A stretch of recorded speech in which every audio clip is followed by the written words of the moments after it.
Alors bonjour tout le monde, j'espère que vous allez très bien. Donc dans une vidéo précédente, nous avons vu dans l'exercice 1 de l'examen blanc donc, la conversion des entiers naturels. Ok. Donc on passe maintenant vers le deuxième exercice et ça consiste un petit peu à généraliser vers le domaine Z, c'est-à-dire aussi les entiers relatifs. Et donc, vous avez ici 4 nombres hexadécimaux, ok, donc codés sur 8 bits. Bien sûr, ici, vous savez que chaque nombre en hexadécimal, il est écrit sur 4 bits. Donc, vous avez 8 bits ici, 8 bits, 8 bits, 8 bits. Donc, vous avez 46, C6, 24 et CB en hexadécimal. Et l'on vous demande dans la première question de les convertir en décimal en considérant les deux cas. Ok? Dans le cas de non signé, c'est-à-dire dans le domaine N, et on généralise dans Z dans la question B. Ok? Et pour la deuxième question, on vous demande de convertir ces nombres sur 16 bits en considérant les cas précités. Bien sûr, ici, il va falloir dans cette question les écrire dans leur état naturel, c'est-à-dire original. C'est-à-dire ici, vous avez la question. Dans la question, vous avez les nombres en hexadécimal et donc, même en deuxième question, vous faites les différentes transformations et il va falloir les reconvertir vers l'hexadécimal. Ok? Alors, si l'on commence par le premier nombre, donc, premièrement, on va considérer le cas de non signé. Non signé. N. Alors, le nombre 46 en hexadécimal, bien sûr, on prend chaque nombre et on l'écrit sur 4 bits, tout simplement pour le convertir en binaire. Ok, ça c'est le premier cas. Donc, si vous voulez passer par le binaire, alors maintenant, vous pourriez passer par exemple par directement l'hexadécimal. Vous pourriez faire par exemple, ça c'est 6 multiplié par 16 à la puissance 0 plus 4 multiplié par 16 à la puissance 1. OK? Et vous faites le calcul. Et donc, tout en faisant le calcul, ça vous donne égal à 70.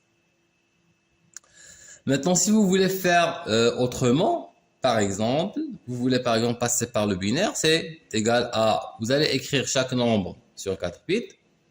OK? Donc, c'est 0, 100 et le 6, c'est 0, 110. OK? 4 et 4. Donc, ça est égal à quoi? Vous avez 0, 1, 2, 3, 4, 5, 6. C'est 2 à la puissance 6 plus ce nombre-là. Donc, ce nombre-là, il est très simple à convertir. C'est le nombre 6 exactement. Donc, ça vous donne 64 plus 6 égale à 60 décimal. Donc, vous pourrez faire vous pourrez passer par les deux techniques. Sauf que lorsque vous avez le domaine Z, donc il y a bien sûr une différence que nous allons voir juste après, quand on passera au domaine Z. Mais là, suivez avec moi. Donc, vous avez le deuxième nombre, c'est le C6, en bas 16. OK? Donc, si vous voulez l'écrire en binaire, bien sûr, vous pourrez passer par l'hexadécimal si vous voulez. Alors, je vais faire la version du binaire. Très bien, donc vous avez C, 6. Donc, le C, c'est 1, 1, 0, 0. OK? Et le 6, c'est le 0, 1, 110. C'est 4 et c'est 4 là. Et donc, si vous faites le calcul, donc vous avez 0, 1, 2, 3, 4, 5, 6, 7. C'est 2 à la puissance 7, plus 2 à la puissance 6, plus ce nombre-là qui est tout simplement 6. Ce qui vous donne 128 plus 64 plus 6, qui est égal, en faisant le calcul, 198. OK? Très bien, on passe à l'autre nombre.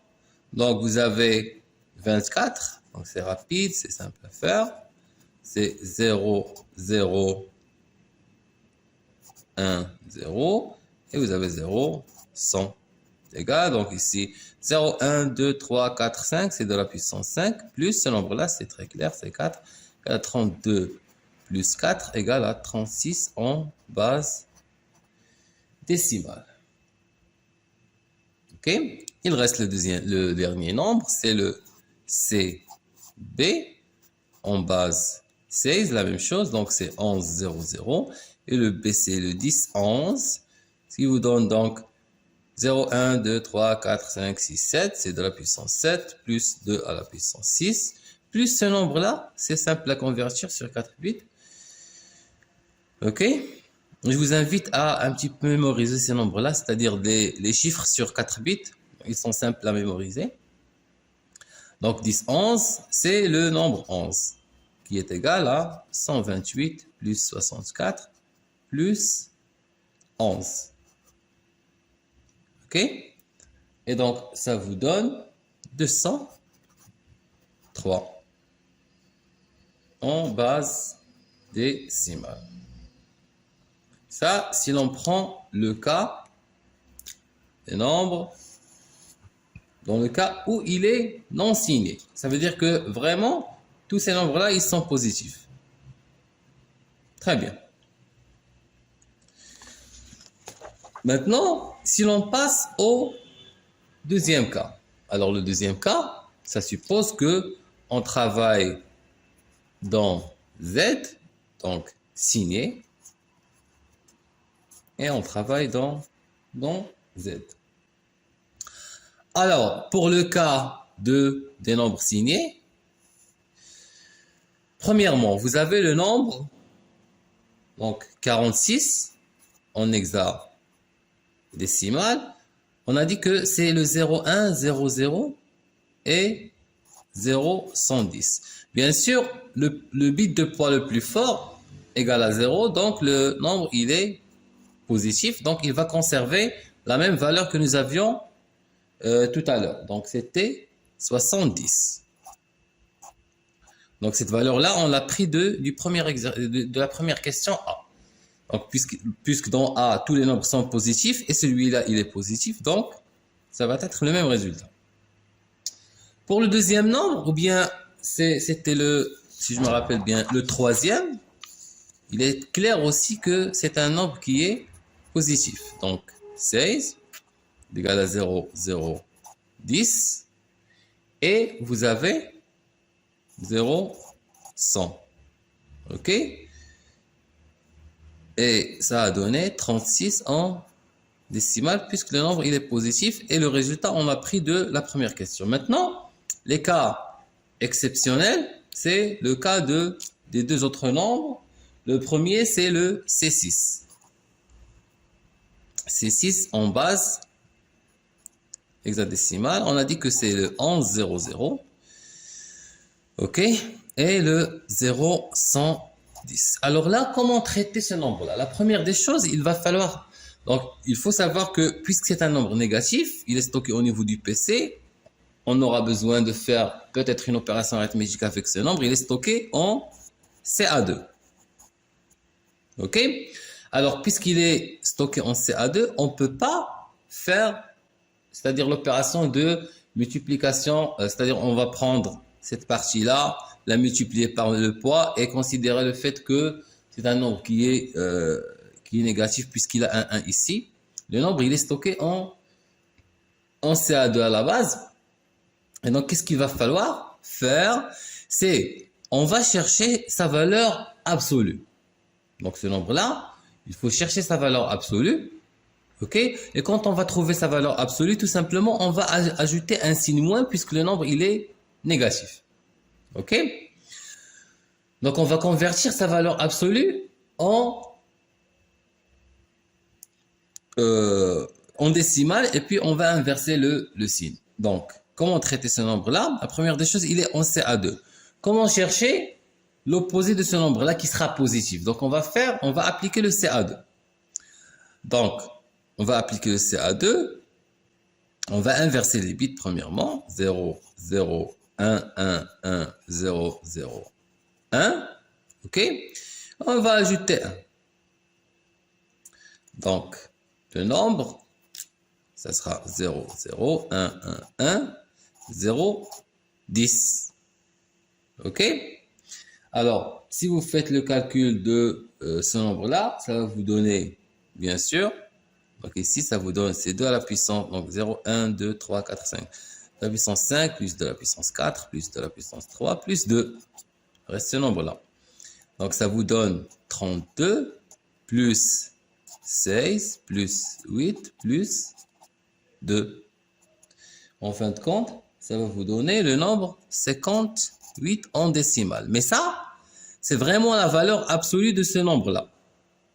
OK, ici, c'est le CA2 de ça. Maintenant, puisque c'est un nombre négatif, alors C6 en base 16 égale à moins 58 en base décimale. J'espère que c'est très bien clair. OK? Donc ça, premier nombre, deuxième nombre, troisième. Il reste le dernier. Donc le dernier, c'est le C. Donc on va procéder de la même façon. Vous avez CB en décimale, c'est 11, 0, 0 et 10, 11. OK? La même chose, on va chercher son CA2. Donc, premièrement, on va chercher c'est-à-dire son opposé. ADA, il est en CA2 stocké. Donc, on va inverser 1, 1, 0, 1, 0, 0. Le CA2 consiste à ajouter 1, 1. Et donc, ça va devenir 0, 0, 1, 1, 0, 1, 0, 1. Tout simplement. Et ça va vous donner quoi? Ça va vous donner 2 à la puissance, donc 0, 1, 2, 3, 4, 5, plus de la puissance 4, ok? Plus ce nombre-là qui est 5. Vous pouvez le faire directement. Plus 5 égale à 32, plus 16, plus 5, ce qui vous donne le nombre, ça va être donc 21, non, c'est 53. Base décimale. Donc ici c'est 21, ici c'est 32, ça donne 53 en décimale. Mais ça c'est la valeur absolue de CB. Or CB il est négatif, donc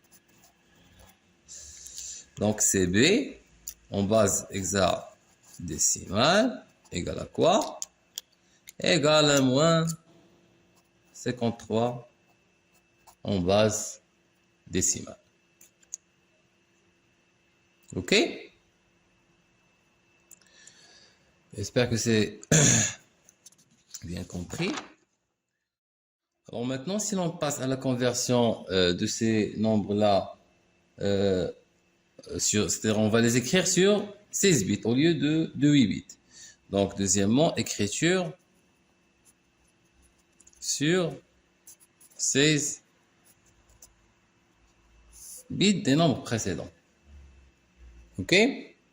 Alors comment procéder? Alors la première des choses, c'est que on va séparer les cas. Vous avez A non signé, c'est-à-dire N, et B signé. Ça veut dire il y a un signe. On prend en considération le signe.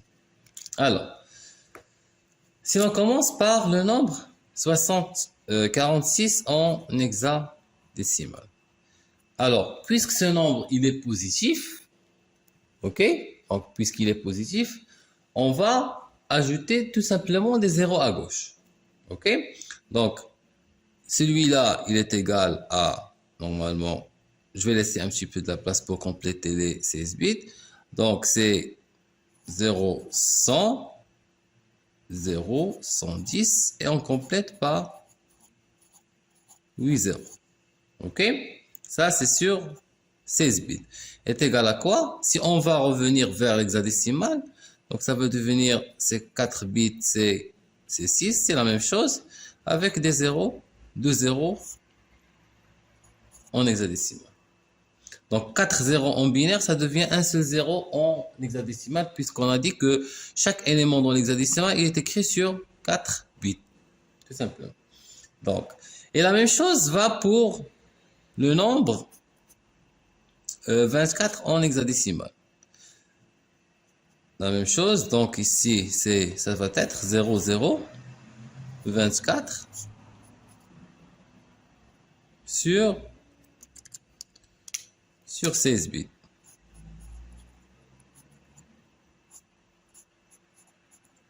Je vais pas citer le fait que ça c'est 8 bits, donc le nombre on l'a déjà traité, donc vous savez qu'il est déjà en 8 bits, donc je vais toujours seulement faire la différence ici, puisque ça c'est ce qui est demandé.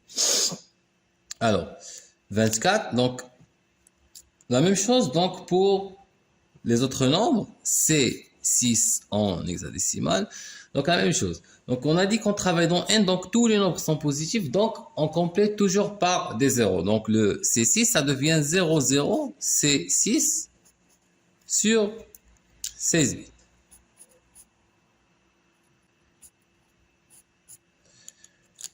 Et ça va de soi pour CB, c'est 0, 0, CB en hexadécimal sur 16. OK?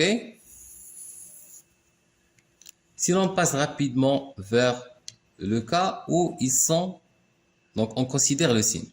Donc 46, c'est un nombre qui est positif, puisqu'il commence par un 0 ici. Donc ça va rester la même chose. On ne va rien changer. Donc, c'est égal à 0,16. Le 24, il est aussi positif. OK? Parce que est égal à, normalement, sur 8 bits, il est égal à quoi? À 0, 0, 1, 10, 0, 100. Et donc, il commence par un 0. Bien sûr, dans Z, le bit de poids le plus fort, c'est le bit de signe. Le 0, c'est, normalement, c'est pour les nombres positifs. Et le 1, c'est pour les nombres négatifs. Très bien. Donc ça, c'est-à-dire en binaire.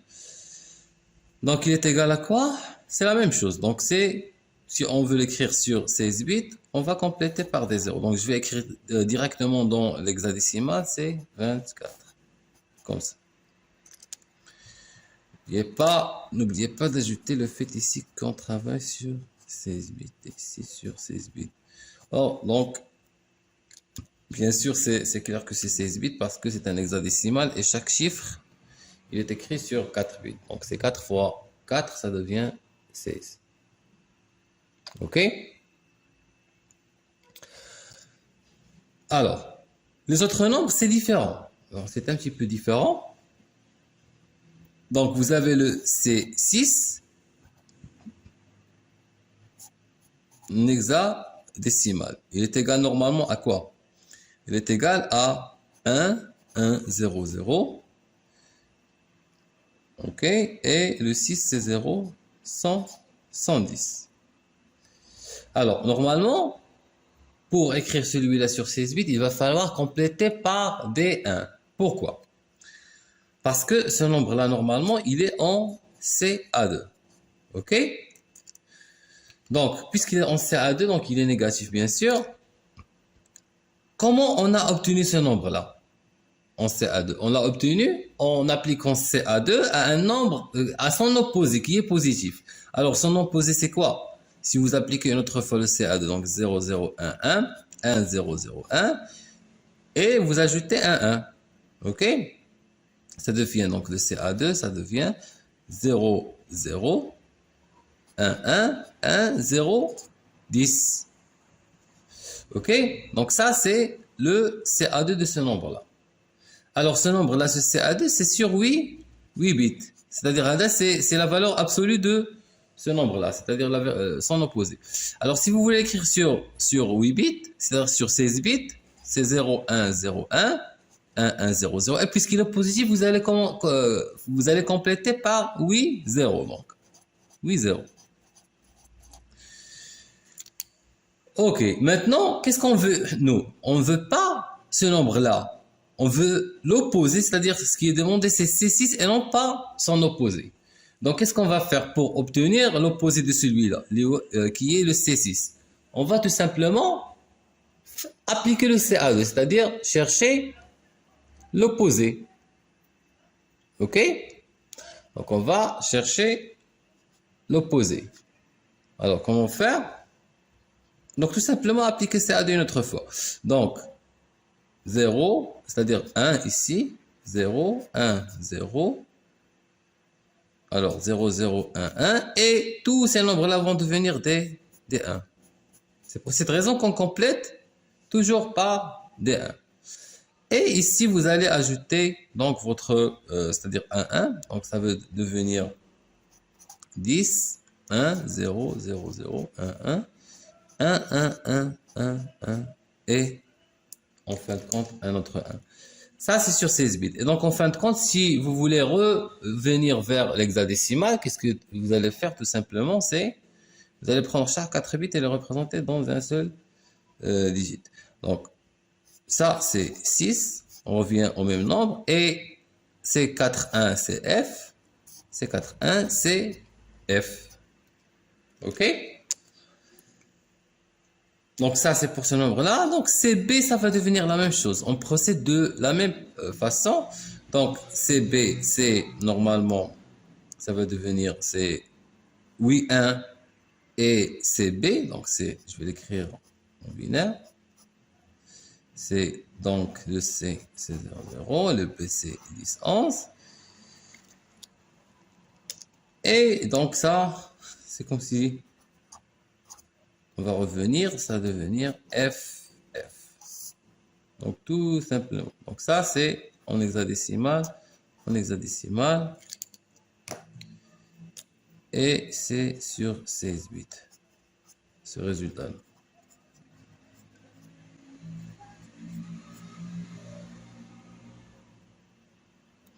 OK?